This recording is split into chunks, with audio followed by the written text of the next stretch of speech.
250 juta. Bagian submit deh.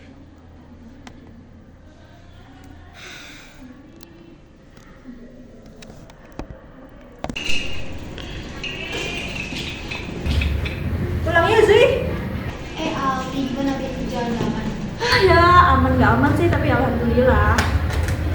Iya sih, hari itu tuh kayak capek banget, kerjaan banyak banget, tapi alhamdulillah banget udah selesai kan. Bener banget, apalagi besok gajian, itu yang paling ditunggu-tunggu, dapet cuan. Iya sih, itu kan juga alasan kita buat bertahan ya sih, kayak kenapa kita kerja banting tulang, tapi kalau bukan membuat uang buat apa lagi gitu kan. Bener banget, BTW besok cari yuk buat serve buat kita makan-makan. Tapi ya itu, kayak gaji kita tuh cepet banget lewatnya gitu loh. Lah, kenapa? Karena kan gini, kita gajian, tapi dipotong sama beberapa potongan. Belum lagi kita makan, bayar pajak. Terus kita parkir aja harus bayar parkir. Kayak banyak gitu loh potongan-potongan yang belum kita rasain, tiba-tiba gaji udah hilang gitu. Bener banget sih, apalagi aku beberapa hari kemarin tuh dapat info katanya pajak tuh malah mau dinaikin lagi kan. Bahkan gaji kita aja gak naik-naik, tapi malah pajak yang dinaikin ya kan. Kita setiap hari kerjaan makin banyak loh, pajak yang dinaikin. Kadang aku juga bingung gini sih nih.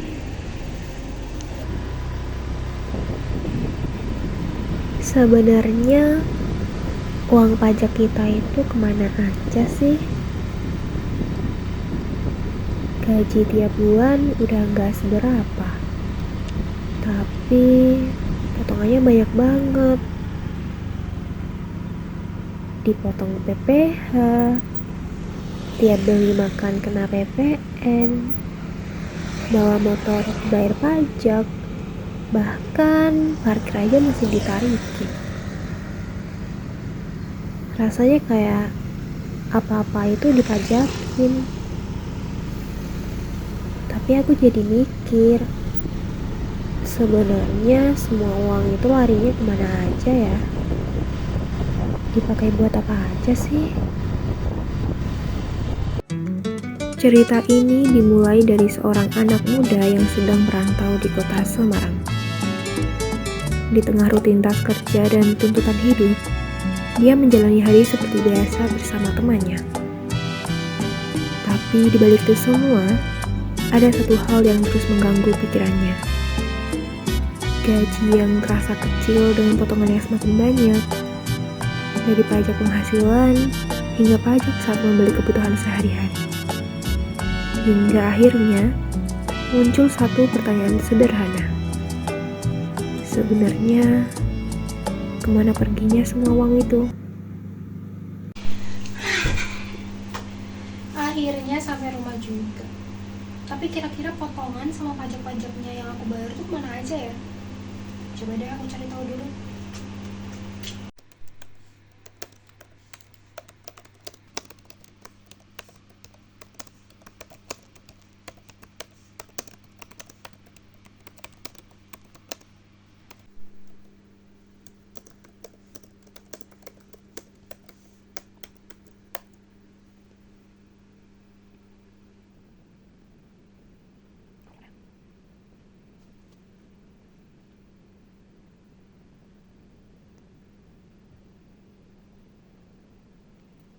Oh, jadinya itu masuk ke APBN atau APBD.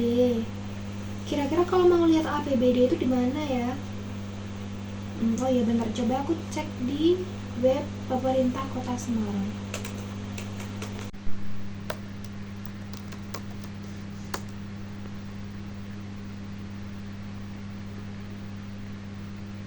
Wow. Oh, jadi di sini tuh kita bisa nyari informasi tentang pemerintah Kota Semarang ya. Kayaknya kalau APBD itu di dokumen nggak sih? Coba deh. Coba aku cari dulu di sini.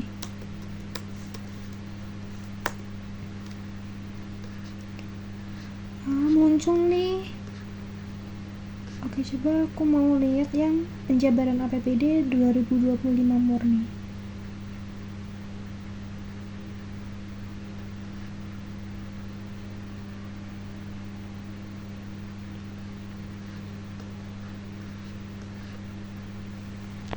Sumpah ini angkanya banyak banget. Sumpah ini ada berapa? 1, 2, 3, 4, 5, 6, 7. Banyak banget. Oh iya, katanya kemarin ada podcast Sudut Negeri yang isinya itu bahas soal APBD. Apa coba aku nonton aja ya, aku penasaran banget. Coba deh aku nonton aja deh. Podcast Negeri. Oh ini nih.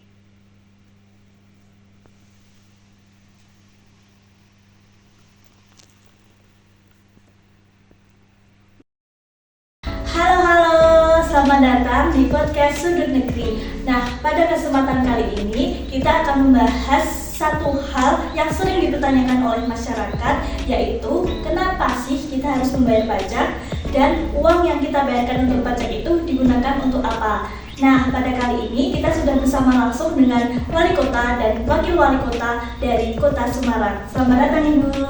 Ya, terima kasih sudah mengundang kami ke sini. Dan jadi kalau pertanyaan pajak itu kemana itu menjadi suatu hal yang wajar ya, karena kan masyarakat itu wajib membayar, jadi memiliki hak untuk mengetahui pengelolaan pajak tersebut seperti itu. Nah, kita mulai dari dasar dulu ya Ibu. Sebenarnya apa sih pemerintah daerah itu?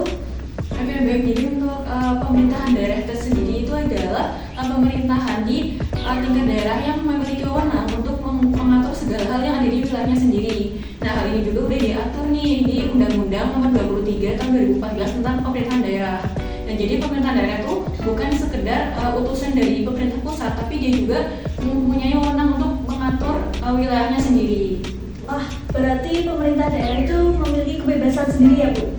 Iya Mbak, betul sekali. Jadi kebebasan itu tuh bisa dinamakan dengan otonomi daerah. Jadi kalau otonomi daerah itu berarti kewenangan kita untuk mengelola daerah kita, seperti kayak kebijakannya, kemudian sumber daya, kemudian juga keuangan daerah, seperti itu. Nah, terus juga dengan adanya otonomi ini, pemerintah kota tuh bisa menentukan prioritasnya tergantung pada keadaan masyarakatnya. Apakah akan difokus untuk infrastruktur, apakah untuk pelayanan publik, atau mungkin malah ke pembangunan ekonomi. Wah, menarik sekali. Terus siapa sih yang menjalankan pemerintah daerah ini?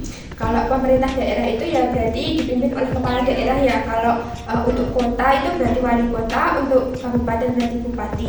Nah, kami itu sebagai wali kota dalam menjalankan tugas itu bersama dengan DPRD. Nah, jadi DPRD itu sebagai legislatif daerah seperti itu. Nah, kalau DPRD itu tugasnya itu yang membuat peraturan daerah, kemudian mengawasi jalannya pemerintahan dan juga menyetujui anggaran yang telah kita buat seperti itu. Nah, betul. Dan ini juga penting supaya pengelolaan daerah termasuk pajak itu bisa berjalan secara akuntabel dan juga transparan. Jadi itu dananya nggak bisa digunakan secara sembarangan gitu. Oke, berarti memang sudah ada pengawasannya juga ya. Nah, kalau dilihat dari masyarakatnya sendiri, sebenarnya sih apa sih yang mereka rasakan dari adanya pemerintah daerah itu? Kalau dari masyarakat yang paling dirasakan ya otomatis berarti pelayanan publiknya seperti itu. Jadi kita itu sebagai pemerintah daerah itu harus memberikan pelayanan nih bagi masyarakat sesuai dengan kebutuhannya. Kalau di Kota Semarang sendiri itu ada seperti pendidikan, nah itu kayak sekolah dan juga ada terkait dengan sistem informasi pendidikan. Kalau kesehatan itu rumah sakit, puskesmas, kemudian ada administrasi kependidikan, kependudukan. Nah, itu ada pembuatan KK, kemudian KTP, dan juga ada layanan digital. Jadi dengan adanya layanan ini tuh masyarakat bisa merasakan langsung nih adanya kita sebagai pemerintah daerah seperti itu. Dan bahkan saat ini pemerintah kota juga sudah menyediakan website online yang itu bisa diakses sama masyarakat umum. Yang tujuannya itu bisa meningkatkan kemudahan, efisiensi, dan juga transparansi pelayanan publik dari pemerintah kota Semarang sendiri. Wah, berarti itu sekarang sudah berbasis digital ya, bisa diakses mungkin lewat Google, lewat web-web gitu ya.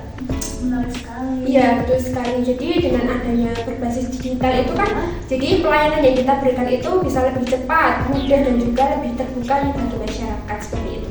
Nah, kembali ke topik yang kita awal ya. Kalau dikaitkan dengan pajak sendiri, berarti semua layanan tersebut itu dibiayai dengan pajak ya Bu? Untuk itu memang betul ya, pajak itu salah satu komponen untuk membiayai layanan-layanan tersebut. Tapi perlu digarisbawahi bahwa itu nggak cuma dari pajak aja, jadi ada juga yang dari retribusi ataupun yang dari transfer dari pusat. Dan untuk pajak sendiri itu yang dari masyarakat nggak langsung hilang begitu saja, tapi ada yang digunakan untuk dan juga ada untuk pelaksanaan program-program yang nanti manfaatnya akan dikembalikan ke masyarakat. Nah, kalau untuk anggaran dan juga pendapatannya itu kita menggunakan suatu sistem ini yang dinamakan dengan APBD. Jadi dengan adanya sistem itu kita itu bisa merancang anggaran dan juga pendapatan itu secara sistematis seperti itu. Wah, berarti APBD itu jadi kunci utama ya Bu dalam keuangan pemerintah daerah. Tapi sebelum kita bahas lebih lanjut, sebenarnya APBD itu apa sih Bu? Kalau APBD itu merupakan singkatan dari anggaran pendapatan dan belanja daerah. Jadi secara sederhananya itu APBD itu adalah rencana keuangan tahunan pemerintah daerah yang disetujui oleh DPRD seperti itu. Berarti kayak rencana keuangan pemerintah daerah gitu ya? Iya betul, jadi sebelum menjalankan program itu pemerintah daerah sudah merencanakan terlebih dahulu anggarannya akan dibuat apa saja, mulai dari pendapatannya berapa, terus pengeluarannya berapa, dan itu akan digunakan untuk apa saja. Menarik sekali. Nah, kalau dari strukturnya sendiri APBD itu terdiri dari apa aja sih Bu? Kalau dari struktur itu ada 3. Yang pertama itu ada pendapatan daerah, kemudian ada belanja daerah dan juga ada pembiayaan daerah. Jadi 3 komponen itu tuh untuk ini kita menyusun anggaran seperti itu. Berarti kita bahas satu-satu dulu aja ya Bu, biar lebih mendalam lagi. Nah, jadi kalau yang pendapatan itu gimana sih konsepnya Bu? Kalau misalkan pendapatan daerah itu segala pemasukan yang diterima sama pemerintah daerah. Nah itu tuh bisa dari yang jelas ada pajak, lalu ada retribusi daerah, lalu ada dana transfer dari pusat, dan juga ada segala pemasukan yang sah. Seperti itu ya Bu. Jadi kalau untuk Kota Semarang sendiri itu untuk rencana pendapatan daerah tahun 2026 ya, itu berapa kira-kira sama pajak yang masuk itu berapa? Kalau untuk Kota Semarang itu 2026 itu pendapatannya itu kisaran anggaran itu 5,58 triliun. Nah itu tuh berasal dari pajak daerah, kemudian ada retribusi, hasil pengelolaan KKN daerah, kemudian PAD dan juga dana transfer gitu dari pemerintah pusat. Kalau pajaknya itu sekitar 3,2 triliun. Wah, cukup besar sekali juga ya Bu. Berarti pendapatan itu bisa dibilang uang masuknya gitu ya? Iya betul, jadi setelah ada pemasukan kan pastinya ada yang namanya pengeluaran. Nah itu juga yang dinamakan dengan anggaran belanja. Oh, itu yang namanya anggaran belanja yang tadi termasuk dalam struktur APBD ya? Nah, kalau belanja daerah sendirinya itu gimana Bu? Nah kalau untuk APBD Semarang tahun 2026 ya, Iya. itu dianggarkan sebesar 5,8 triliun. Nah itu akan dibagi menjadi 3 kategori besar, yaitu ada belanja operasi, lalu ada belanja modal, dan juga ada belanja yang tidak terduga. Nah untuk belanja daerah ini digunakan untuk beberapa kebutuhan seperti pembangunan infrastruktur, lalu kepentingan untuk pendidikan dan kesehatan, lalu ada gaji pegawai, dan juga program-program yang nanti manfaatnya untuk masyarakat. Oh, berarti itu yang paling kelihatan hasilnya ya? Iya betul sekali. Nah tadi kan sudah membahas 2 ya. Yang terakhir itu pembiayaan daerah. Kalau pembiayaan daerah itu berkaitan dengan sisa anggaran tahun sebelumnya atau pinjaman daerah jika ada ataupun investasi daerah. Nah jadi fungsinya itu untuk menutupi kekurangan seperti itu. Nah kalau di Kota Semarang sendiri itu ada defisit sekitar 278,5 miliar. Nah tapi tidak usah khawatir karena defisit itu atau kekurangan itu tuh sudah tertutupi dari pembiayaan daerah itu. Jadi anggaran rencananya itu sudah seimbang seperti itu. Oh, jadi pembiayaan itu bisa dibilang sebagai penyeimbang gitu ya? Ya betul, jadi konsepnya itu uang masuk lalu dikelola, setelah itu akan diberikan kembali untuk kepentingan manfaat masyarakat.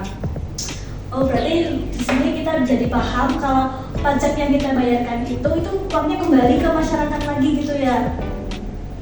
Iya betul sekali, dan kami dari pemerintah Kota Semarang itu juga berkomitmen nih untuk melaksanakan anggaran 2026 ataupun APBD 2026 itu dengan penuh tanggung jawab sehingga nanti itu manfaatnya itu bisa benar-benar dirasakan oleh masyarakat Kota Semarang seperti itu. Wah, menarik banget ya Bu. Jadi nggak cuma direncanakan tapi juga dijalankan dengan tanggung jawab ya Bu. Nah, kalau boleh tahu semua pemasukan dan pengeluaran yang tadi sudah kita bahas itu tuh dicatatnya seperti apa ya? Apakah ada sistem khusus untuk pencatatannya? Kalau kami itu sebagai pemerintah daerah itu kan menggunakan sistem akuntansi berbasis pemerintah. Nah, yang itu mengacu pada standar akuntansi pemerintah atau disebut juga SAP. Jadi kalau setiap transaksi itu dicatat mulai dari tahap penganggaran, kemudian pelaksanaan dan juga sampai pelaporan.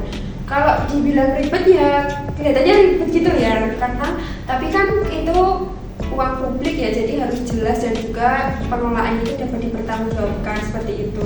Nah, dan yang bikin menantang tuh ini bukan cuma tentang banyak transaksi tapi juga waktunya. Jadi kayak misal ada kegiatan hari ini, nah maka pengeluaran itu harus dicatat hari ini juga. Gak bisa ditunda-tunda nanti karena bakal ngaruh itu ke laporan keuangan. Oh gitu ya, berarti kalau ditunda itu malah takutnya lupa atau terlewat gitu ya. Oke, coba kasih gambaran nyatanya deh Bu. Misalnya kayak ada proyek di Semarang atau apa gitu, itu alurnya tuh gimana? Oke, jadi misalkan contohnya nih ada pembangunan drainase gitu. Nah, dimulai dari anggaran itu dimasukkan ke APBD dulu. Nah, setelah direncanakan, itu akan disetujui lalu masuk ke tahap pelaksanaan. Nah, di tahap pelaksanaan itu kan mulai ada pembayaran, kayak misal pembayaran ke kontraktor. Nah, itu tuh harus ada dokumen pembayarannya. Nah, dokumen tersebut ya. Terus diverifikasi, setelah diverifikasi baru akan dimasukkan ke sistem. Nah, kan kalau seperti itu kan berarti pembayarannya itu kan nggak cuma sekali ya biasanya. Jadi kayak ada terminnya gitu. Jadi tiap tahap pekerjaan itu ada pencatatannya masing-masing.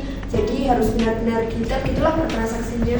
Wah, berarti prosesnya lumayan ribet juga ya Bang ya. Harus benar-benar detail, terus berarti itu nggak mungkin dong dicatat pakai cara manual atau ada sistemnya gitu? Betul sekali. Kalau manual sekarang kayaknya Tetap susah ya. Jadi sekarang kita kan ya betul. Jadi sekarang kan hampir semuanya sudah digital. Jadi kita itu pakai sistem yang terintegrasi. Contohnya mulai dari e-budgeting itu sampai pelaporan. Karena kalau masih manual pasti bakal rawan kesalahan kayak human error lah atau apapun gitu. Nah, jadi misalnya itu salah angka ataupun double data, tapi kalau pakai sistem kan itu bisa kayak lebih diminimalkan dan juga kayak lebih mudah dilacak gitu. Tapi walaupun kita pakainya sistem, tetap harus ada risiko itu nggak sih, risiko kesalahan gitu.